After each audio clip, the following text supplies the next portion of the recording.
So Nate, you're good there. Cam, I want you. Nate, I need you close by me here. Thank you for joining me and my health team today. We've been in meetings a large part of the morning, talk about everything from logistics and supply chain to what the future holds. Yesterday, we announced that we had 96 confirmed cases. Today, we have 22 new positive cases. Now the total is 118 positive cases in the state. One new county has been added to the list, and that is Sebastian County. And before Dr. Smith and others come here and speak to you, I wanted to speak about the future for a moment directly to the people of Arkansas. From looking at other states and projections that we can make here, and these are our best estimates, but looking at other states and projections, Arkansas is likely to reach the peak of COVID-19 spread in 6 to 8 weeks. At the peak, we are likely to see 1,000 COVID-19 patients hospitalized. This number strains our hospitals, our medical system, and our economy, and it endangers lives. Our goal, as you know, is to flatten the peak and to reduce the spread of COVID-19. And this is where we need everyone's help. We have asked the public to engage in social distancing. We have asked you to engage in screening if you're involved in a business so that you can better protect the employees and to avoid unnecessary travel. We're doing all that we can as a state to flatten the peak, to make sure that we don't get any worse than the projections. But we need your help to engage in these common sense protective measures for your own benefit and for the benefit of those that depend upon you and the elderly. Social groups should not be larger than 10.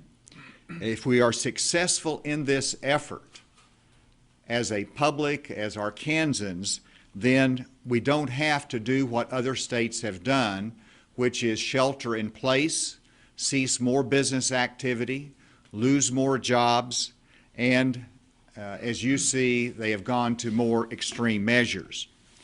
These are all hardships in which we are living under, but we do it for our neighbor, we do it for the elderly, and we do it for our state and nation.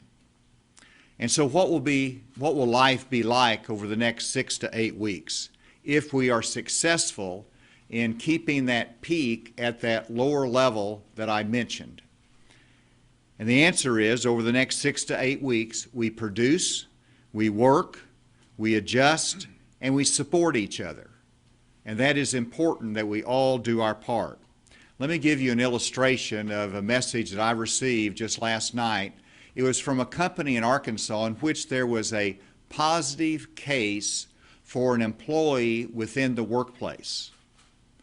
The company, and of course workers did not want to go to work when there was a positive case there, so the company is shutting down for 3 days, doing a deep cleansing. Of course the positive case will be isolated and will get the treatment that they need. But the company will go back to work after they do the deep cleansing and after they take the appropriate measures. They're going to go back into production. And so that's what I see happening in the future over the next 6 to 8 weeks. We do our social distancing, we do our screening, we take these protective measures in place, and we produce because we have to produce in our country if we're going to keep meeting the needs of our society, both critical and otherwise, and to avoid the other extreme measures taken in other places. Let me emphasize that there is more unknown than known about the future, but this is our best expectation at the present time. I hope we are wrong. I hope that the peak is not as high. I hope that the trend is not as long. But if we don't reach those levels, we can rejoice. But let's do all we can to get life in Arkansas back to normal, and that takes some sacrifice by everybody. And so in the future, let's embrace life and all that it means to each of you, and let's get through this together. With that, Dr. Smith. Thank you, Governor, for your leadership during these difficult times. Thank you also, Surgeon General Greg Bledsoe and Chancellor Cam Patterson, for your partnership and leadership as well. Our current numbers for today is 118 cases that have tested positive. Of those, we have 9 children, 18 years of age or less. We have 32 seniors, 65 years or greater, and 77 adults ages 19 through 64. We're about evenly balanced between females and males. And then in terms of race ethnicity, we have 21% African American and 68% white, and then the other are divided amongst. We have 13 of our 118 patients are hospitalized, 7 of whom have required ICU admission, and 4 that have been on a ventilator at some point during their hospital course. A few other things that I wanted to cover briefly. First of all, PPE, personal protective equipment, is a major issue. We're taking steps to address that, and I think Chancellor Patterson will talk a little bit more about that. We also need to conserve the PPE that we have. And the Department of Health has put out guidance for clinicians, hospitals, on how you can make the most of that PPE, protect yourselves, but don't be wasteful. These are not usual times, and so we're going to have to adapt the way that we use our PPE supplies. Second, we have put out guidance for dentists concerning focusing on just the absolute necessary procedure, putting off elective visits and procedures, because many of the procedures that dentists do produce aerosols, which can cause a high risk of spread of COVID-19 to patients, to dental hygienists, and to the dentists themselves. We ask that you follow that guidance, and we will be strengthening that with a directive. And then finally, I want to talk a little bit about elective surgical procedures. We will be coming out with guidance for hospitals, especially those in the urban areas, about considering the use of your resources for elective surgical procedures. By postponing those, we can conserve PPE, we can open hospital beds, and with fewer patients and visitors, reduce the risk of spread of COVID-19 within the hospital setting. For our rural hospitals, that's less of an issue, and those won't be covered in this guidance. But especially for our urban areas, it's important that we open up those hospital beds, because we're likely to need them for an influx of patients with COVID-19. And finally, I just want to thank all of you, the public. What we're asking you to do during these times is not easy. Whether you're a dentist, whether you're a hospital administrator, or whether you're just someone who's at home with your kids because the schools are out. These are not easy things, and we're not asking you to do them because they're easy. We're asking you to do them because they're necessary. And I want to thank you for your efforts in that. Thank you, Governor Hutchinson. I applaud you for being honest with the people of Arkansas about our best projections for how this virus is going to impact the people of Arkansas. One question that this raises is, do we have the resources, the capacity to manage an epidemic of this size?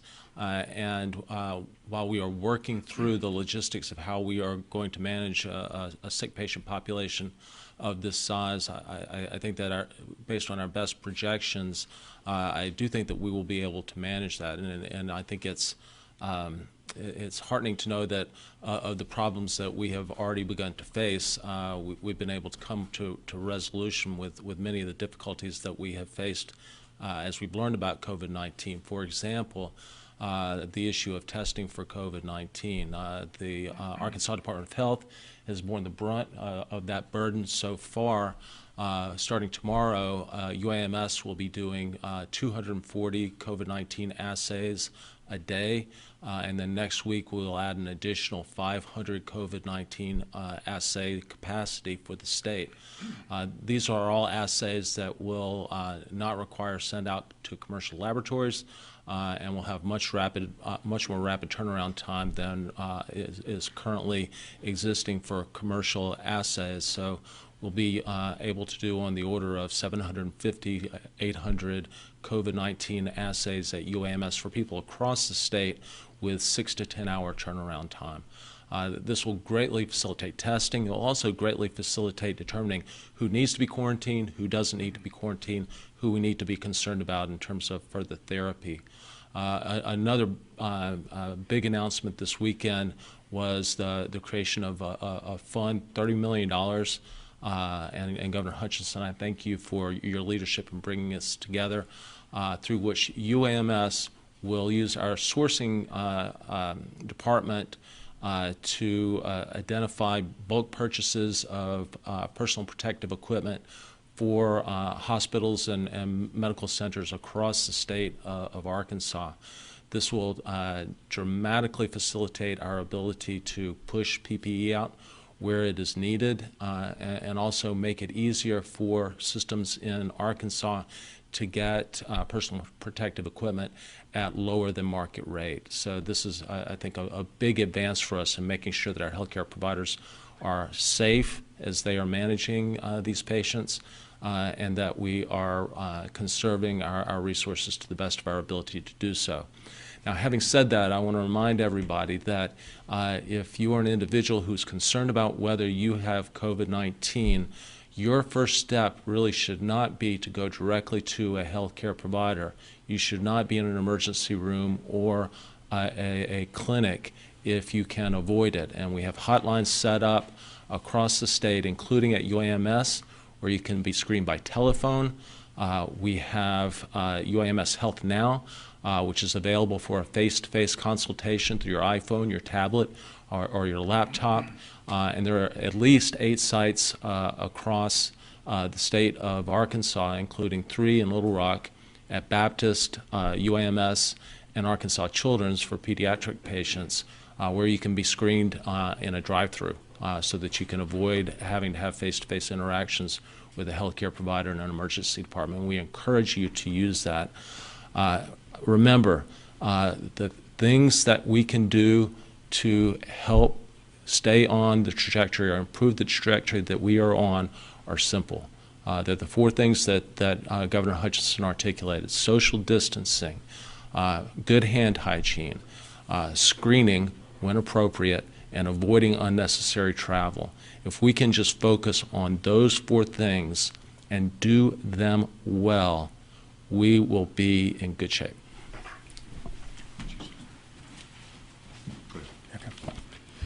Well, thanks, Governor, and thanks to Drs. Patterson and Smith for their leadership. I just wanted to touch on a couple of things today. The first thing is telemedicine. It was with great effort we expanded the telemedicine services in the state last week. We want to thank everyone who participated in that. First, Governor Hutchinson, because of his executive order, which opened up telemedicine in the state of Arkansas, but also to the insurance providers, to Medicaid, and then the providers themselves. This has not been a simple transition. It's been a lot of work. It's not perfect. We're still tweaking things, but it's something that's been good for the state, and we want that to continue. If you're a provider and you are still seeing patients, you need to try to use the telemedicine services that are being set up. Try to start first with telemedicine, and then, secondarily see people face to face. There are a lot of resources to help you with that. And if you have questions about handling the COVID-19 patients, the coronavirus patients, I want to give you a call number. This is for clinicians. So this is not for the general public. This is for doctors, nurse practitioners, nurses, people like that who are taking care of these patients and might have questions and want to speak to an infectious disease expert. The number is 884-930-3023. Once again, that's 884-930-3023. So clinicians around the state can call that number to get advice on handling these COVID-19 patients.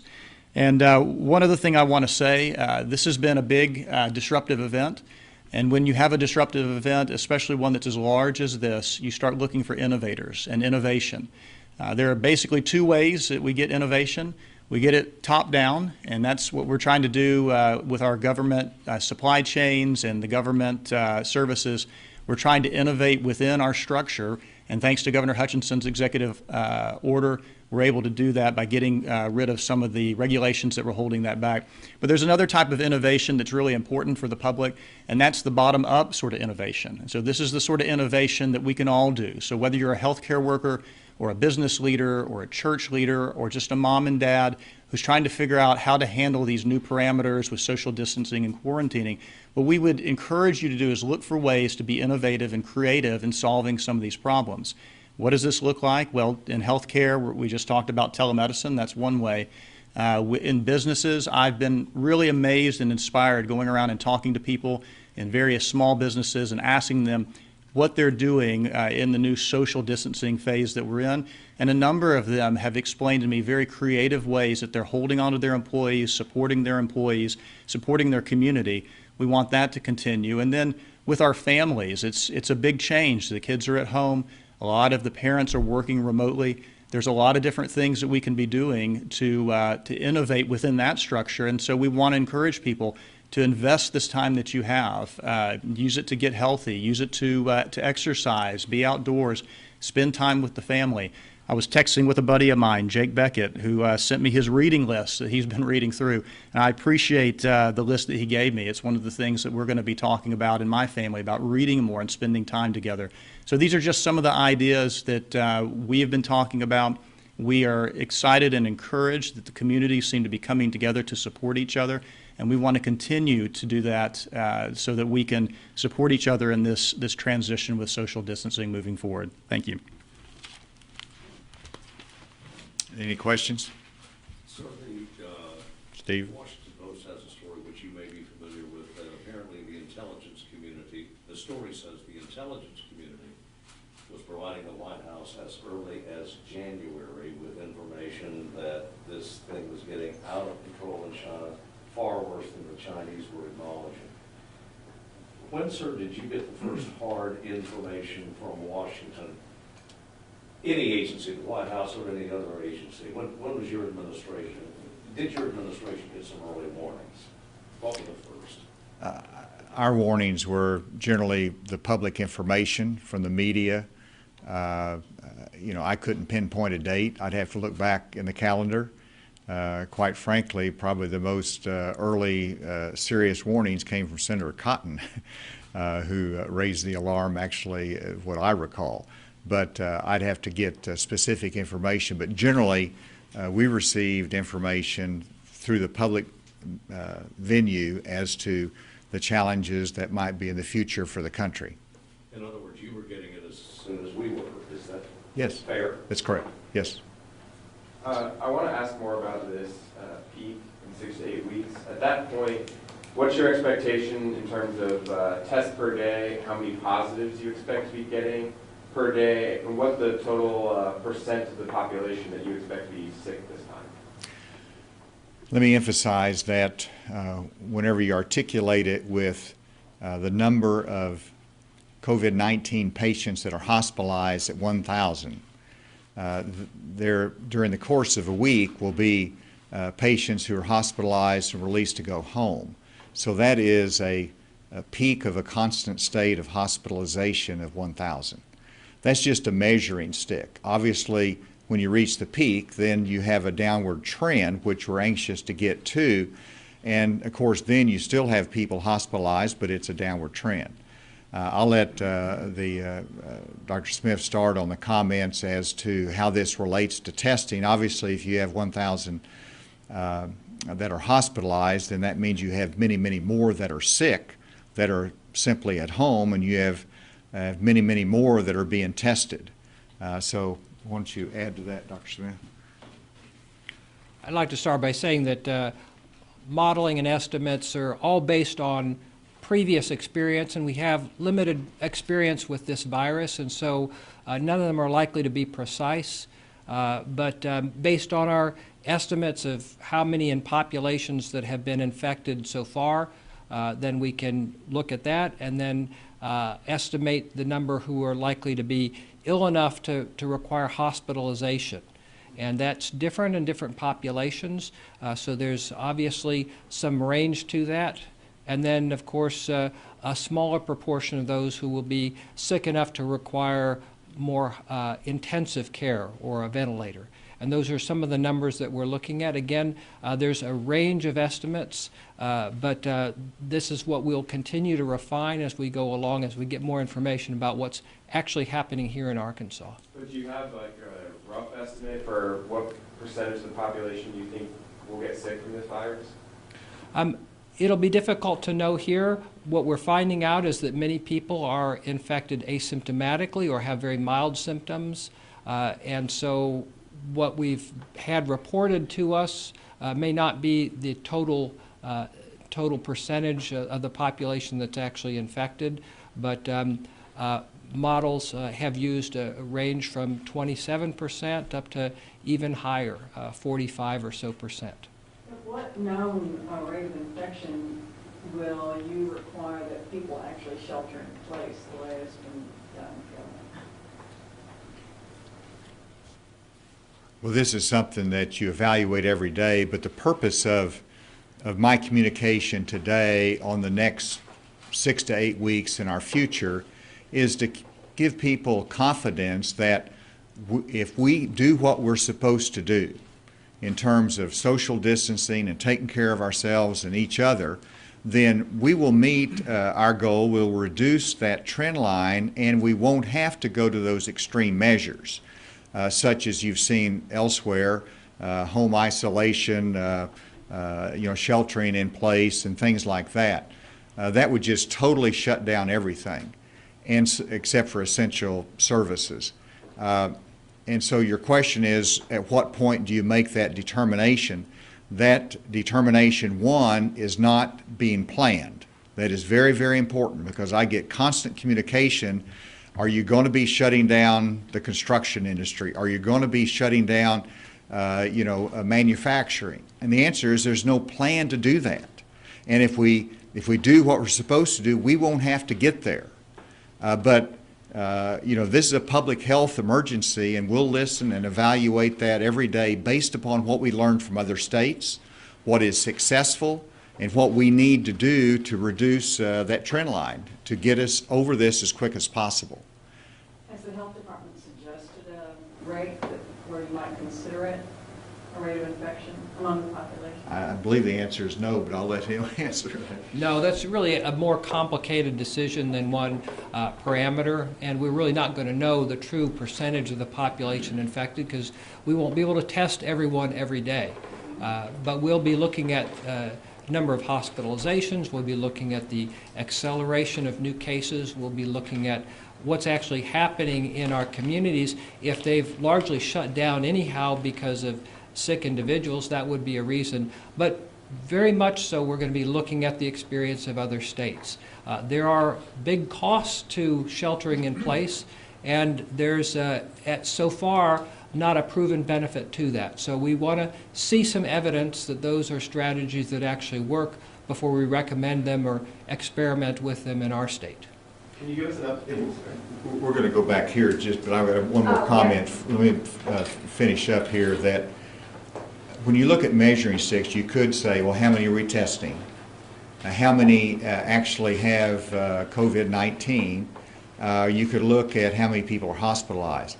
I do believe that the hospitalization is a good measuring stick because, as Dr. Smith pointed out, that you'll have some that will be COVID-19, but it'll be easy for them to overcome. They're not hospitalized. They go home, they get over it, the young and those that are healthy and fit. So the hospitalization is a good criteria to look at, and that's why we sort of pinned that. Yes, ma'am. If the peak is projected to be in 6 to 8 weeks, what will that mean for schools? Do you imagine closing schools at that time? We have closed schools to April 17th, and that's where we evaluate it every day between now and then, obviously giving everybody adequate notice. But we're going to see what we learn between now and April 17th as to whether we're on our trend line, how we're responding as a society, are we reducing the risk and the hospitalizations, and hopefully we'll be on target to be able to go back to school at that point, but this is something we'll evaluate day by day as we get to that point. And what are the projections if we do flatten the curve in that 6 to 8 week mark? You mean if we flatten it more than, well, if we flatten it more than the 1,000 hospitalization at the peak, then that is great news. That means that we can have a closer opportunity to get back to normal. It also means that the tail might be flatter, but it could be longer. And is that right, Dr. Smith? and so, but that's good news. If we beat that trend line, then that means we are able to get back to normal in a quicker fashion, and we know how to get there. Perhaps I missed it, sir, or misunderstood, but from the medical community, if this is the term, the stress level on our hospitals, not just in Little Rock but elsewhere, are we at a stress level approaching it, or is it manageable for the time being? So right now, we're managing this very well, and you know, the stress is driven in part by the lack of supplies, which through the support of Governor Hutchinson, we have a plan for, and bringing new workflows into the healthcare system, you know, screening everybody who comes in, visitation restrictions, et cetera. So that is the source of stress right now. It's real stress, but it's not a stress in terms of inpatient capacity or anything like that. No hospital has had more than 2 patients who are COVID-19 positive at a time right now. But the stress that we have is real, and as the numbers increase, the stress is going to get greater. So I would encourage everyone in the community, I'm sure you all know members of the healthcare profession, now would be a great time to take 5 minutes and just say thank you for doing a good job, for putting yourself in harm's way, and for helping us get through this as quickly as possible. Yes, ma'am. My first question, out of the new cases that were announced, are any of them at the nursing homes that were affected earlier, or any new nursing homes affected? Yes, we have, fortunately, most of those tested that we've tested so far since yesterday in the nursing homes have been negative. But we do have additional cases in 2 of those 3 nursing homes. We have a lot more that we'll be testing today, so we'll have probably a clearer picture of what's going on in each of those 3 facilities by tomorrow or Monday. Okay, and do you know any precautions that they're taking now that they know that they have cases? Absolutely. We have given them guidance on infection control procedures. We are excluding health workers who have tested positive and segregating those residents who have tested positive from those who either have tested negative or who have not yet been tested. Okay, and then I have another question for the governor. Earlier this week, you said people could file for unemployment online and not to come into the office. We've talked to some people who have reached out saying they've tried today, but it says they can't do it and have to do it Monday through Friday during certain times. Is this only a thing that they can do on weekdays, or will it be available on weekends as well? Well, the online system should be operational, but we're also dependent upon the federal system, and the federal system has had a glitch because of the enormous volume nationwide, because they have to take the Social Security number, put it in the system, and that's been part of the challenge. So everyone needs to be patient with that part of it. I would encourage everyone who's looking for unemployment assistance, you don't need to go to the office. You don't need to go to the Workforce Services regional or county office. Look first online. There'll be a number that you can call as well, and be patient. Stick with that, but the more that it goes down to the office, then one, there's a more exposure potential, but also you've got the fact that it's just a better opportunity to do it online or by telephone. All 3 of those options will be available. They're working hard to make it workable, but there's just such a massive volume nationwide and in Arkansas that it's going to take us some time to process through that. Have a fiscal comment. Yeah, can you give us an update on the fiscal session as well as tax filing? I had a conference call with some of the House, Senate leadership today to discuss both the fiscal session as well as the tax filing time. We have more work to do on that before a final decision is made. I'll just emphasize that the federal government has two options that we don't have, or two opportunities that we don't have. Their fiscal year ends in October 30th. Ours ends June 30th. So their extension to July 15 does not impact their fiscal year. To us, that does. That would extend it beyond the fiscal year. Secondly, we have to balance our budget. So whatever we do, we have to balance our budget on June 30th, and we can't print money in Arkansas. And so we just have greater limitations. We're looking, because we want to be able to provide relief, and I applaud the legislators and the leadership for looking for creative alternatives. We have a lot more work to do before I can be definitive on that point. Hopefully sometime next week we'll be more clear. In terms of the fiscal session set for April 8th, that's constitutionally set. I don't expect that to change. They indicate that they are trying to still sort through the how to accomplish that consistent with the Constitution and these public health directives. Although we might think everybody knows what's going on just because we're so steeped in it, a friend of mine yesterday spoke with someone in Hot Springs who was completely unaware of what's going on. So I wondered, are you thinking of doing any kind of billboard advertising, poster advertising statewide so that people who may not watch press conferences or listen to the radio or read the paper know what's going on?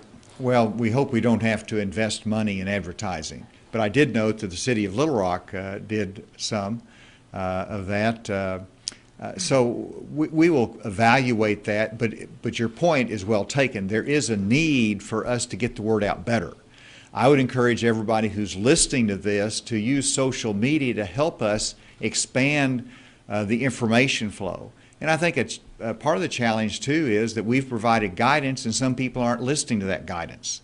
And so they're not limiting their travel, they're not limiting their social distancing, or they're not doing that. And so take this seriously, listen to the guidance and help participate in this and help us to get the word out so that we can meet our objectives of that 6 to 8 week time frame to peak on this and we can get back to normal sooner. Yeah, please, absolutely. Yeah.